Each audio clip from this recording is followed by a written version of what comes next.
শ্ৰীমন্ত শংকৰদেৱ সংঘৰ অধিৱেশন। এই অধিৱেশনৰ কামৰ অগ্ৰগতিৰ বাবে আজি আমাৰ সভাপতি ডাঙৰীয়াৰ লগতে আমি সকলোৱে গোটেই কমিটিখনেই খা খবৰখিনি লৈছোঁ।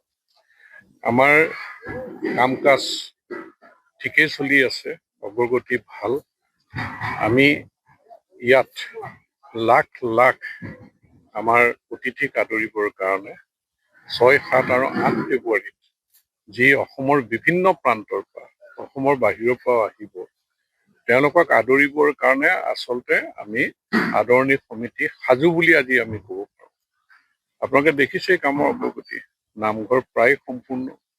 আমাৰ যিটো মেইন হল হ'ব, সেইটো আমি এইবাৰ খেৰ বাঁহৰে নিৰ্মাণ কৰিবৰ কাৰণে আমাৰ সমিতিয়ে সিদ্ধান্ত লৈ ইতিমধ্যে খেৰ ৰাইজে, আমাৰ শংকৰদেৱ সংঘৰ প্ৰাথমিক গোটসকলে নিজেই আহি উৰলি পৰিয়াৰ কন্যাকা বহুমুখী ফাৰ্মত খেৰ কেনেকৈ কাটিছে সেইবিলাকো আপোনালোকে সংবাদ মাধ্যমৰ জৰিয়তে প্ৰচাৰো কৰিছে।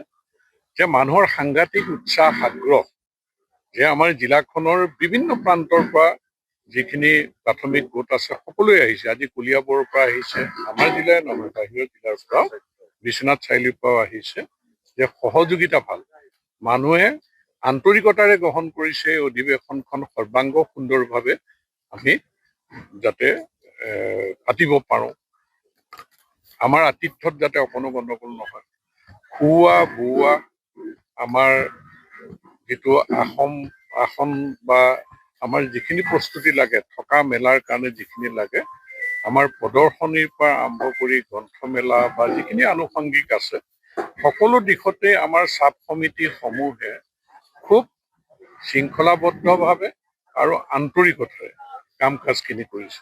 আৰু সেইকাৰণে মই ভাবোঁ এইখন শৃংখলাবদ্ধ এখন সুন্দৰ অধিৱেশন। মই সৰ্বাংগ সুন্দৰ কৰিবলৈ আমাৰতো ইচ্ছা আছে, কিন্তু সৰ্বাংগ সুন্দৰ হৈছে নাই ৰাইজেহে ক'ব। কিন্তু আমাৰ ইচ্ছা আছে যে এইখনেই যেন সৰ্বাংগ সুন্দৰ এক অধিৱেশন আমি অনুষ্ঠিত কৰিব পাৰিম।